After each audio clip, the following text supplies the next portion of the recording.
there is a law. If you don't do anything, you don't get anything. Yes, and you want to receive any reward, you have to make an effort for that. This is the law. Now, why is this law very important to understand? Because there is this word called grace in bhakti, which is called kripa or ashirvad in Hindi. And in every religion, there is a lot of talk about God's grace. And the interesting thing is, religions talk about grace and then they also give teachings. Yes, so if there is grace from God, then why is there teaching? Then it should be only grace. But on the one hand, you talk about grace and then you talk about teaching. And Baba doesn't confuse us. Baba says, my teaching is my grace. So Baba says, I cannot give you anything that you don't make an effort for. And Baba says that is the law. So, and I was just thinking, it is a very good thing that this law is in place. Would you like someone to get everything without making an effort?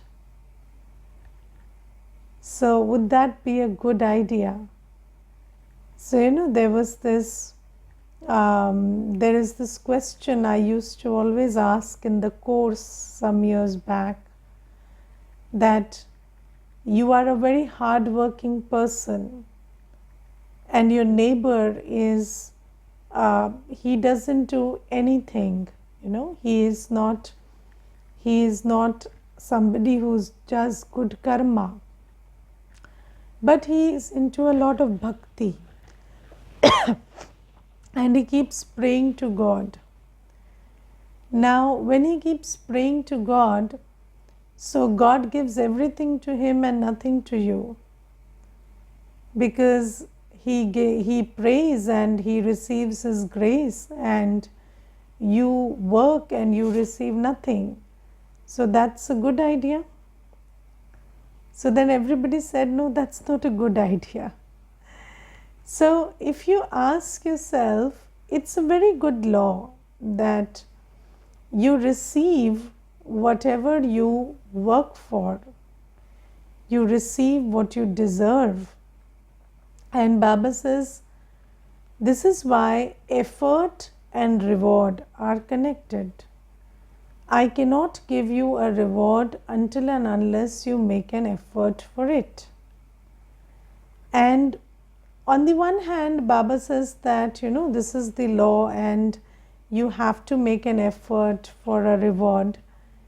But on the other hand, Baba is called the innocent Lord. So Bholanath. Why is Baba called Bholanath? Because his calculation is very innocent. So Baba says that you have to make effort to get the reward, but I don't make you toil and sweat. You do little, I give you a lot. So you take one step of courage, I give you 1,000 steps of help. You just surrender one birth of yours, I give you 21 births of plentifulness and happiness. So, Baba's calculation is not like 1 and 1. He's not a very good businessman. So, that's why he's called the Bholanath. So, he gives respect to the law of karma, but then he also, there is this thing that He gives us the reward multiplied many times over our effort. And the third thing is, He teaches us that karma which is the new karma. So, Baba says today that I give you the fruit of devotion. So, because you have been my devotee for 63 births and you have made a lot of effort. So, you have stayed hungry and then you have gone to pilgrimages and you have done Hatha yoga and sometimes so Baba says that every Brahmin child who is sitting in the class right now has been a very good bhagat in bhakti. So, we have all done 63 births of good bhakti. That's why we've come here. So, obviously, we have done a lot of bhakti. And even if today we maybe, in this birth also, even if your part of bhakti was over, doesn't matter. But if you're sitting in the class and you are a Brahmin, so you have done bhakti, that's a given. So Baba says 63 births of bhakti you have done and you have made quite some, put in quite some labor into it. So I give you the fruit of bhakti. And what is the fruit of bhakti that Baba gives? Baba gives us true knowledge, which is the fruit of bhakti. And true knowledge is a very big treasure. So, Baba says today that I give you true knowledge which shows you the path to mukti and jivan mukti, to liberation and liberation in life. And this true knowledge, which is, what is true knowledge that Baba gives us? So Baba tells us about, Baba today says, I tell you the secrets of coming and going, which is the three worlds. Baba explains the three worlds to us. So, we always heard in the world that you come and go, this is a stage and you are a guest here. But we did not know where we come from or where we have to go. And this is a temporary place, we knew that, but where do we come from and where do we go, we didn't know. So Baba tells us about the three worlds, about the soul world, the subtle world, and this corporeal world where all this play takes place. And then Baba tells us about the three aspects of time. Baba tells us about, the golden age, the silver age, the copper age, the iron age, and the Sangam Yoga. And Baba teaches us about the cycle. So this is the true knowledge that Baba gives us. And Baba says that my true knowledge is my reward for your bhakti. So I give you the fruit of bhakti, which is this true knowledge. And this true knowledge is going to get you to mukti and jivan mukti. Now, I was just thinking, how this true knowledge is such a big thing. And Baba says that you did 63 births of bhakti. And in return for that, I give you this true knowledge. So it must be really something very valuable. So Baba gives us the knowledge of the three worlds. Baba gives us the knowledge of the three aspects of time. Baba gives us the knowledge of the soul, the supreme soul. And Baba says that, in the world, it is said knowledge is power and knowledge is the source of income.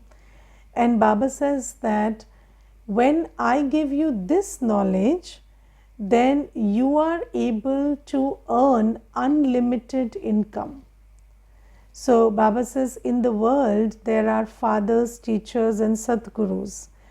And if a teacher taught you and you became a barrister or a judge or a doctor, for how long are you a doctor? One birth? Yes. For how long will you be a judge? One birth. And once you leave the body, you're born as a child, again go to school, right?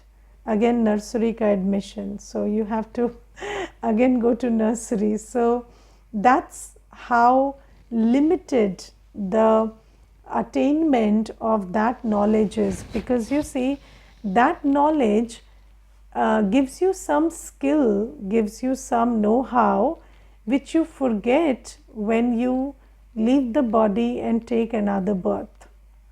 But Baba gives us this knowledge which shifts our sanskars, and because of those sanskar shift, this is the fruit of the knowledge is carried forward. So Baba gives us this knowledge which shifts the consciousness, then the attitude, action, and then the sanskar. And when our sanskar gets shifted, then this knowledge is no more limited. We carry it with us in the next 21 births. So this is why Baba says that I am Bholanath, because I am giving you this whole inheritance of 21 births based on this true knowledge that I give you as a fruit of devotion. And Baba says, because now you know such powerful knowledge, if you put it into use, you will get the reward. So earlier you didn't have this knowledge. And you know, the biggest thing that Baba teaches us is the practice of, or you know, the skill of being soul conscious, and then the skill of remembrance. So we did not know these two things. Did you know how to detach from the body? We did not know how to detach from the body and the old world. And Baba gives us this, you know, this interesting knowledge and interesting skill whereby I, the soul, can detach from the body and be soul conscious.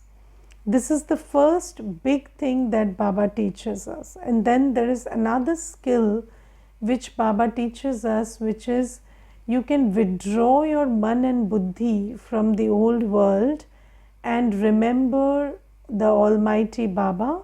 You can remember your sweet home, you can remember the new world. And the law of remembrance says that you become like the one you remember. So in the world you learn so much. So you know, you go to school, you go to college, you go to university, and what do they teach you? They teach you how to use your hands and feet and your brain, and how to, you know, work with the 5 elements of nature. So all the knowledge that we get in the world is about the 5 elements of nature. It's something that you learn and you forget when you leave the body. But when you learn how the soul uses its man and buddhi to create a different sanskar, or how to shift the consciousness from soul consciousness to, you know, from body consciousness to soul consciousness, and how to remember Baba and the sweet home and the sweet kingdom and become sweet. This is new knowledge.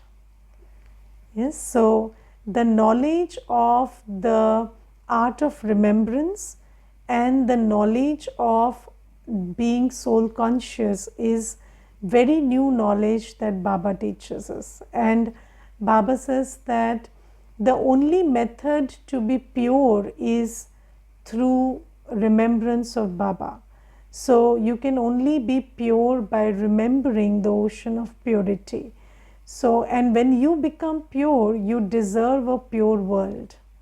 So this method whereby you detach from the body, remember Baba, and remember your pure sweet home, remember the pure world that's coming, and you become pure. And when you leave the body, you get a body which is made of pure elements, and you get a world which is made of purity. So this is something that only Baba teaches us, and this is the knowledge that gets you to unlimited attainments. And Baba says unlimited attainment means when you become a pure soul, then you deserve a pure world, and for 21 births you will enjoy that pure world, because it's not based on what you know and what you do, it's based on who you are. So Baba teaches us the knowledge that shifts us to who we really are, and this is the fruit of devotion. And these days somebody sent me a video the other day, and in that video there was this one person who was talking about that the law of attraction is not about what you do and what you want, but the law of attraction is about who you are. But the thing is, who teaches you how to shift who you are?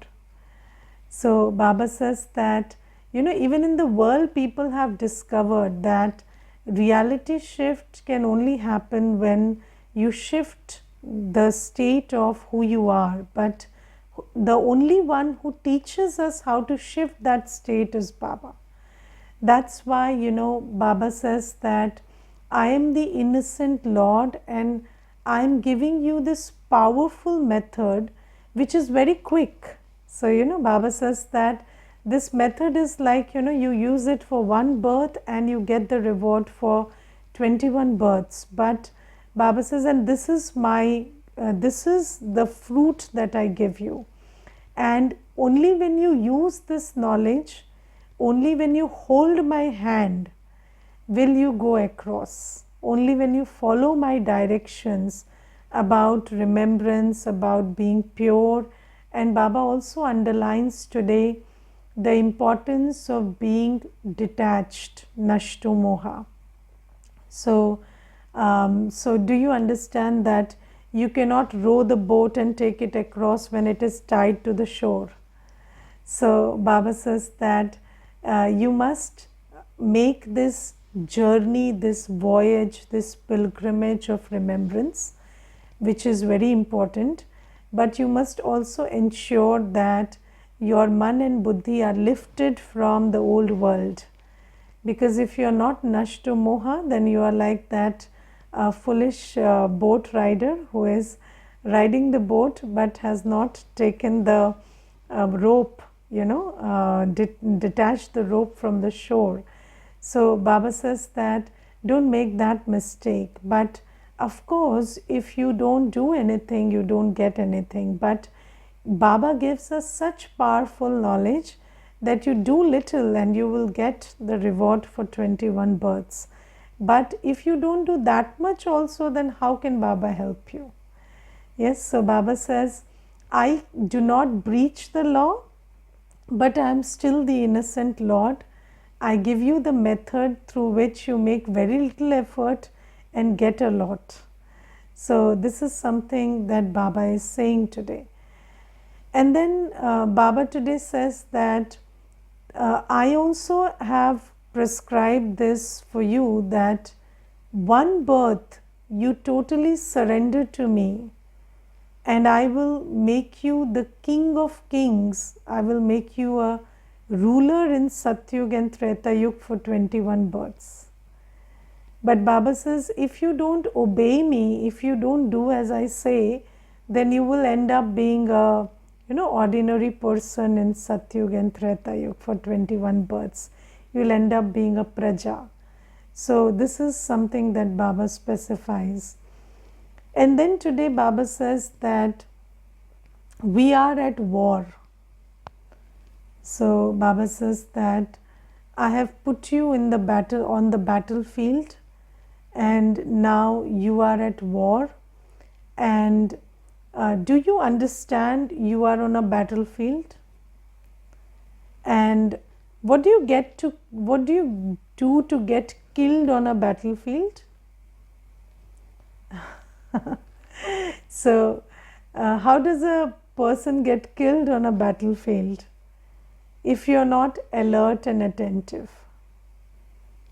Yes, so if you're not alert and attentive, if you're not ready with your weapons, then you get killed on a battlefield. So, when you're on a battlefield, it's not your choice to fight.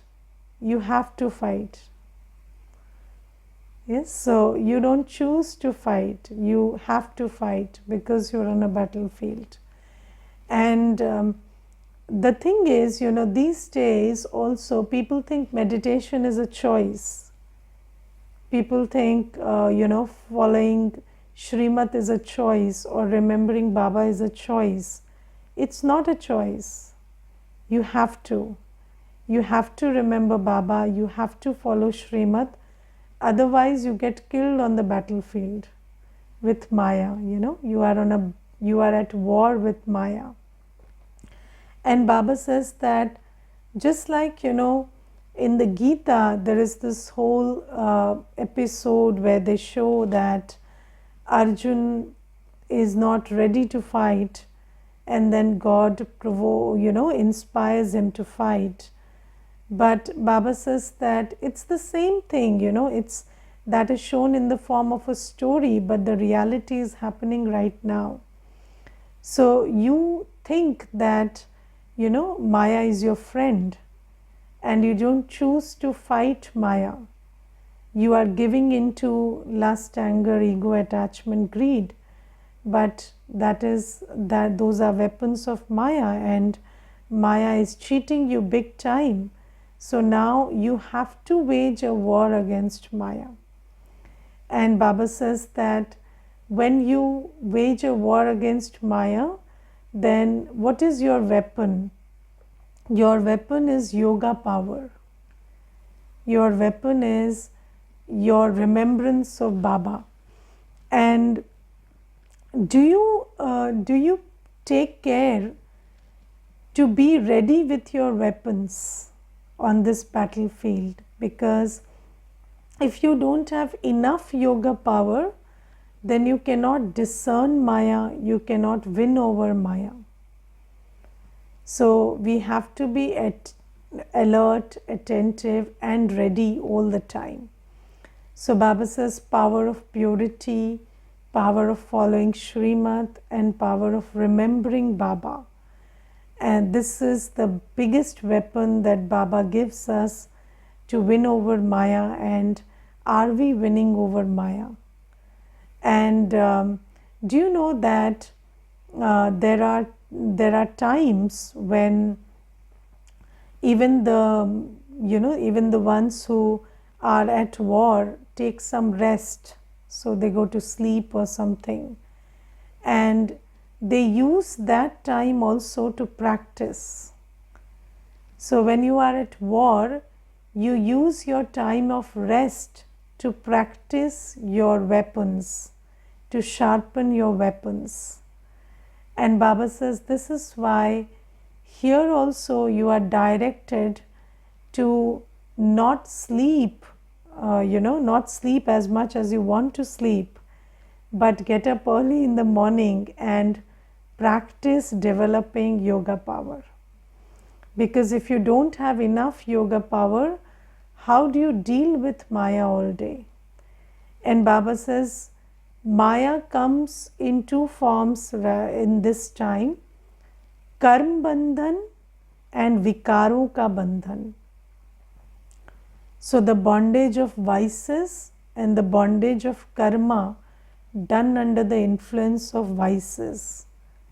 So all through the day you are at war and you are facing difficult circumstances, and then not just difficult circumstances, unfavorable circumstances. Now again, I want to also specify here that what is your idea of an unfavorable circumstance? And what is your idea of a favorable circumstance? So you see, um, if the light, if there is a power cut at 3 a.m.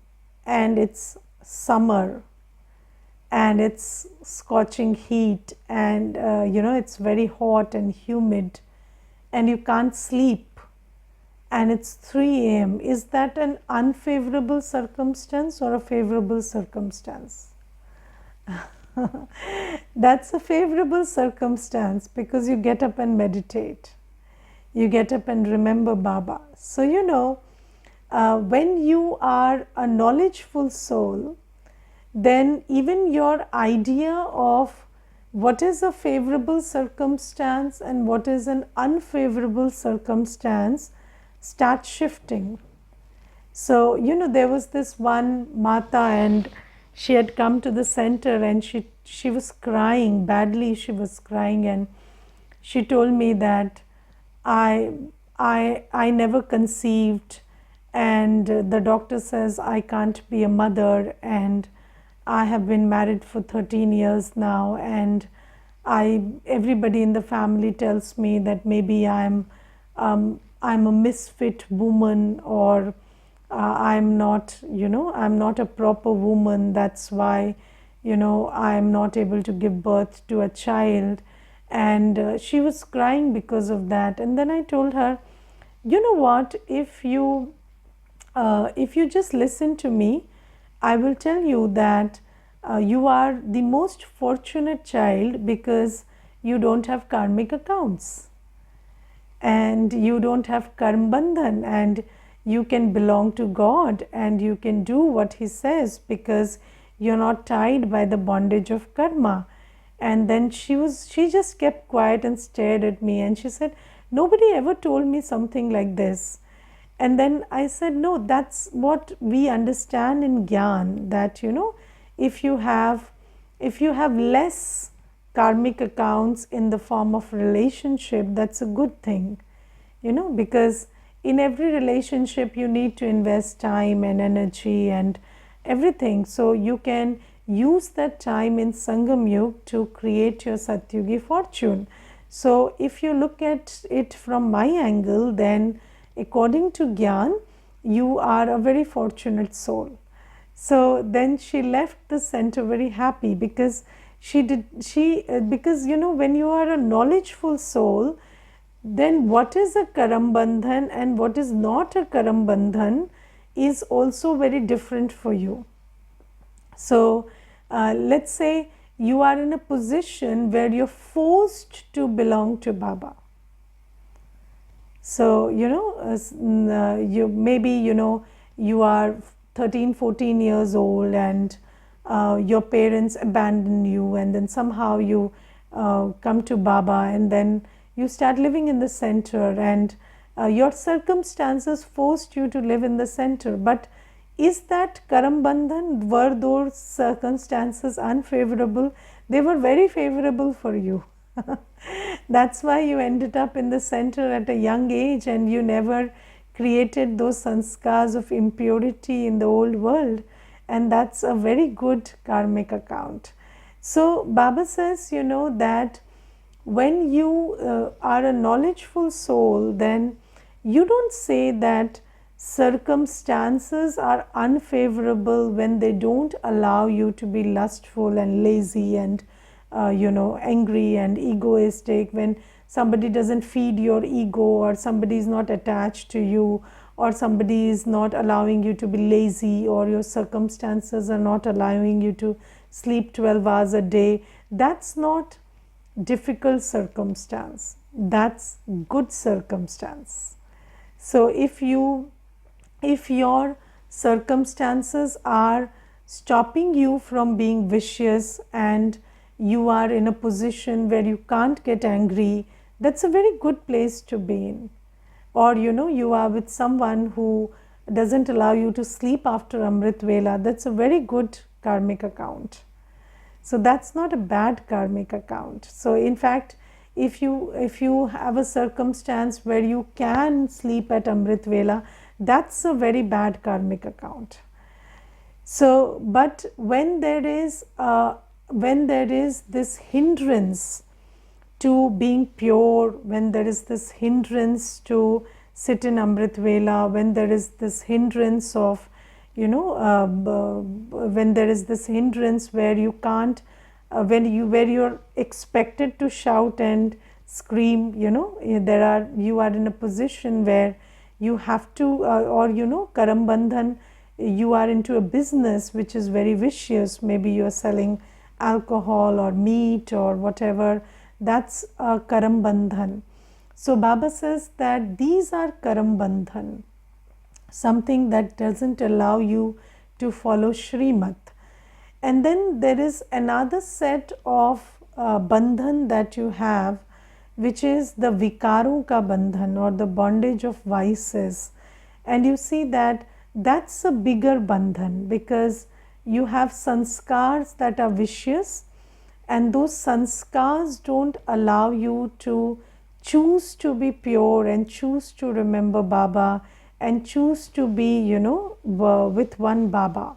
So those sanskars of being infidel and unloyal and being wasteful and being vicious, those sanskars are also your bandhan. So Baba says that when you realize that you are at war and you have these circumstances and you have these sanskars and you have to win over these forms of Maya, and then you have to put in your effort on the directions of Baba, follow Shrimat and create a fortune, then you need a lot of yoga power for that. And if you don't have yoga power, then you can't win over Maya. So Baba says, when you understand that you are at war, then you pay very good attention to keep your weapons ready. So always be in a yog-yukt, yukti-yukt state. So be full of yoga power so that your intellect is working well and you are able to discern and decide and not create vikarma. So this is something that Baba says. And then Baba talks about two qualities today which are very worth repeating. Baba says that you have to be fearless and you have to be free from animosity. And in Hindi it is called Nirbhay and Nirvair. So these are two qualities that every Brahmin soul needs to have, because there is this Maya has two big weapons, the weapon of attraction and the weapon of fear. So Maya will entice you, and Maya, the weapon of attraction that Maya uses. So it will show you a very pretty face and a very caring person, and then you fall into that trap, and then you spoil your maryadas, cross your line, and then you realize, okay, this is a karmic account. So that's the weapon of attraction that Maya throws. But there is another weapon which is the weapon of fear. And Maya will always tell you that if you follow Shrimat, if you become a yogi, if you become pure, if you become a sevadhari, then this will happen and that will happen, and this person will not be happy with you and that person will not be happy with you, and then you will receive threats. You keep receiving threats. So there is this one Mata, and what her husband used to do is, her husband used to hold her hand, take her out, make her stand outside the door and say, remember Baba here, don't do it inside my house. And you want to always remember Baba, get out of the house. So she used to tell me, Didi, he takes me out and puts me out of the house, and then he says, you get out of the house if you want to belong to Baba. So what do? So I said, you come in, you get into the house. So she said, no, one day if he drives me out of the house, I said, is it not your house? So she said, yes, it is my house, but then he keeps threatening me. So I said, it's your house. Even if he threatens you, why do you be threatened? His job is to threaten you. He is uncomfortable with your practice. He will do that. Why do you get threatened? And do you know that fear is a bigger weapon than violence? And terrorism is called terrorism for a reason. What is the weapon of a terrorist? It's not the gun, it's the terror that they create. And Baba says that, when somebody is threatening you or circumstances are threatening you, then don't fall into that trap. That's a trap set by Maya. And always remember, no bad will ever happen to you if you honestly follow Srimat. Baba is sitting for you. If you are following Srimat, then nobody can do anything to you. And if you're not following Srimat, nobody can help you. So if you're not honest with Baba, then nobody can help you. And if you're honest with Baba and honest in following Srimat, then nobody can do any harm to you. Never forget this. And even when, Maya shows its most ferocious face and it tries to scare you, don't get scared. Be fearless. Never step back from purity, remembrance, seva. Your murli, your remembrance, your purity and your seva has to be a must in any circumstance. And Baba says, never get threatened by anyone or anything. So just move ahead, keep moving ahead. And that's being fearless. And Baba says, and again, with fearless, you also have to take care to be free from animosity. Because sometimes you take that step of fearlessness, but then you start building animosity inside you for the one who was threatening you.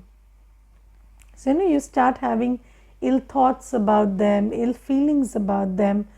But then if you the soul, create these ill thoughts inside you, then how will you receive Baba's power in that mind? So one is, don't get threatened. Second is, don't spoil your heart. Keep your heart clean. Don't allow anybody's karma, however bad, don't allow it to dwell in your heart, because then your heart will not be pure enough to draw in Baba's power. So these are Baba's directions today for someone who is at war. Okay. Om Shanti.